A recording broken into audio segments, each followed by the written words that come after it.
Did you know you can subscribe to Fireside Chats, CLS's podcast series interviewing all sorts of interesting people at soundcloud.com/Colin's Last Stand or on podcast services, including iTunes? And did you know that Colin's Last Stand is fan-funded? If you want to support CLS, access cool perks, and show your love for independent content, please consider subscribing at patreon.com/Colin's Last Stand. Thank you for your kindness, generosity, and support. Now, onto the show.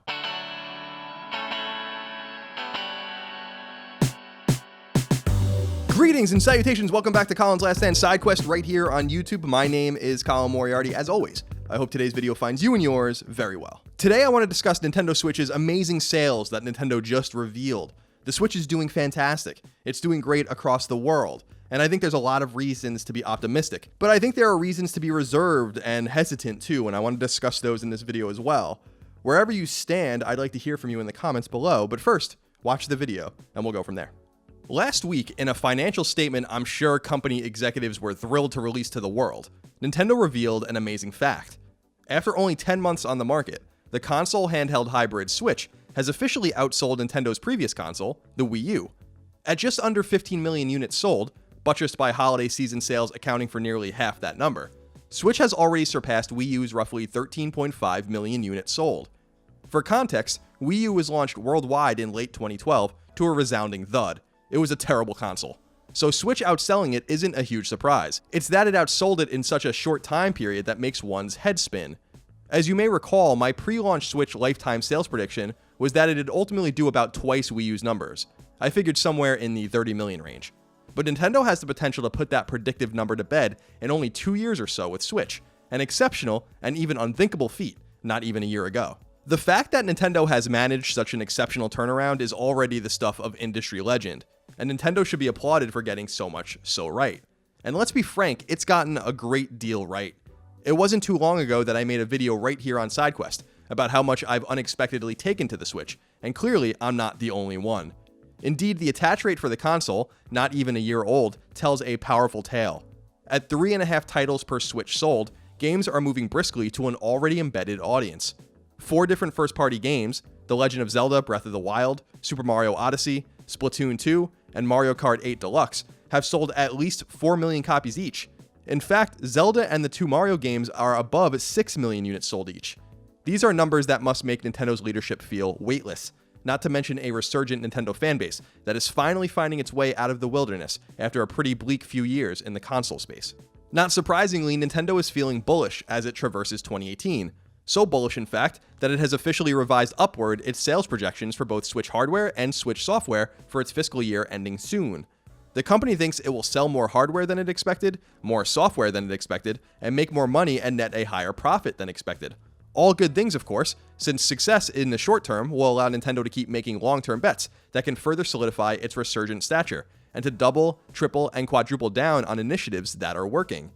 The interesting question to examine from here, though, is what the environment looks like for Switch after the fiscal year ends at the end of March. Can Nintendo continue this amazing pace? Switch is already guaranteed to eclipse GameCube's 22 million units sold. If it sells 33 million units, and I suspect it will pass N64. SNES at just shy of 50 million and NES at just over 60 million are going to be tougher to surpass, however. And then there's Wii at over 100 million units, the ultimate benchmark for meteoric success. Where will Switch go from here? And what challenges barricade the road ahead of it? From my perspective, I can see things going both ways for Nintendo. On the one hand, you have a corporate entity that's absolutely humming, based not only on its incredible success with Switch, but based on a number of other successes too. The 3DS handheld, for instance, which was released way back in 2011, sits at 72 million units sold, with an astonishing 360 million pieces of software sold since launch. So far removed from 2011, 3DS is basically free money for Nintendo at this stage. Additionally, Nintendo has found significant success in the mobile market, particularly with Pokemon Go, although releases like Super Mario Run, Animal Crossing, and Fire Emblem also printed cash. Nintendo has been investing in licensing and merchandising opportunities, inked lucrative theme park-related deals, and is finally getting back into the movie industry, more than 2.5 decades after it got notoriously burned there. Looking at Nintendo's situation through these lenses, all engines are go. From these perfectly valid and important points of view, Nintendo is an unstoppable force and things will probably only get better. But there's a separate and equally worthy perspective from which to examine all of this. The level of success Nintendo is currently enjoying revolves around Switch, and Switch may simply not be able to sustain its meteoric rise. If Switch sputters in some respect, Nintendo is still a financially stable and healthy company. Let's keep in mind that its stock value rose an incredible 68% in 2017 alone, and another 20% in 5 weeks in 2018. Let's also keep in mind that Nintendo is flush with cash, sustainably in the black on its balance sheet, and also happens to be sitting on some of the world's most valuable intellectual property.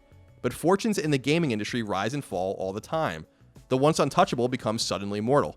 I would never sit here and claim Nintendo as a corporate entity is in any danger, but I will say that Nintendo Switch, despite its amazing 10-month sales run, could find itself mired in a precarious situation as we move into year 2, year 3, and beyond, and that the story being told about it is far more complicated than looking at sales numbers, charts, and trajectories in a vacuum. What concerns me most is that in a hand inherently limited by time, resources, and the market itself, Nintendo has already played 2 massively important cards in Zelda and Mario. Playing those cards paid off, but they're unlikely to be played again. Now, fortunes riding on these 2 franchises can easily go both ways. N64 had a 3D Mario at launch and 2 3D Zelda games, all cream of the crop historic releases, and N64 was soundly trounced by PlayStation. GameCube had both a 3D Mario and 3D Zelda, and was obliterated even worse by PlayStation 2. Meanwhile, Wii had 2 3D Marios as well as 2 3D Zeldas, yet Wii's success didn't hinge on those games at all. Wii U had neither. Obviously, Breath of the Wild was originally created for Wii U, and it was released there, selling a cool 1.5 million units. And clearly, Odyssey was meant for Wii U too, but it never came. That time around, it did matter. And so it goes. What none of these examples had, however, were 2 important IP cards being played so close to one another. Sunshine and Wind Waker are the only 2 examples of releases in close proximity. Mario 64 and Ocarina of Time were separated by 2 years, and another 2 years passed before Majora's Mask launched. 3 years separated Galaxy from Galaxy 2, and another year separated Galaxy 2 from Skyward Sword. The 1-2 punch of Mario and Zelda and the economically vibrant environment they created for Switch is going to be incredibly difficult to recapture.